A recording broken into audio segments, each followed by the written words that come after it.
A gente já falou um pouco sobre história de usuário, sobre objetivos, sobre personas. Agora que a gente tem tudo isso, chegou a hora de a gente entender um pouco mais como equipe e entender um pouco mais sobre como priorizar o que a gente tem para fazer. É hora da gente estimar aquilo que a gente já tem.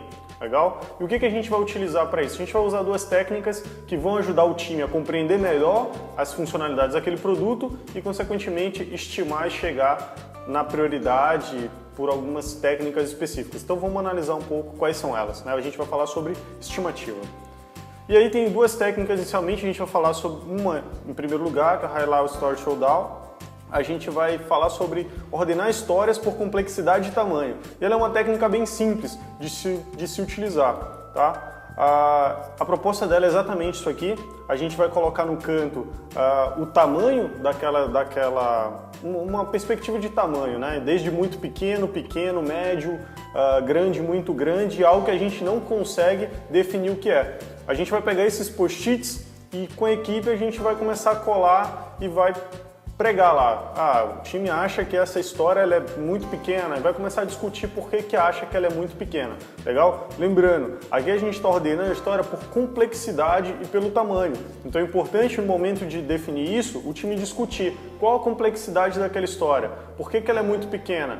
E essa complexidade, essa discussão sobre complexidade é que vai fazer o time entender melhor o que ele tem para fazer e, consequentemente, classificar do tamanho específico que precisa aquela história. Legal? Então é bem simples e bem importante. O time precisa ter essa compreensão daquilo que ele vai fazer.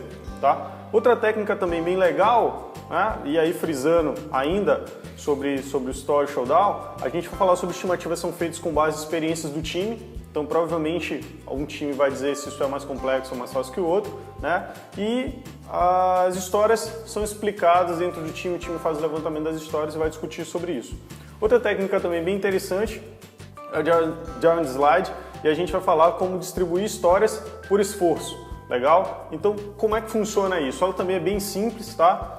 Coloca num quadro, coloca numa parede, um flip chart da vida, você vai colocar dois extremos, o menos e o mais, legal? E aquelas histórias que você já começou a analisar elas sobre a complexidade e tamanho, agora você vai classificar sobre esforço. Tá? E aí você vai colocando uma do lado da outra. Pega uma história menor como referência, a mesma coisa que você faz na primeira atividade, e aí começa a classificar. Essa história é sua como referência. Você pega a segunda. Essa segunda, ela é menos ou ela é mais complexa que a outra? Ela é maior ou ela é menor do que a outra? Ela demanda mais esforço ou ela demanda menos esforço que a outra? Essa vai ser a sua análise para ir comparando de história em história. Beleza? Nesse caso aqui, a mesma coisa, tá? A gente vai analisar por esforço. Então, por esforço, a gente vai comparar. Essa história ela demanda menos ou mais esforço que a outra. E assim por diante, a gente vai colocando uma ao lado da outra. Beleza? Tranquilo? Então, exercita aí.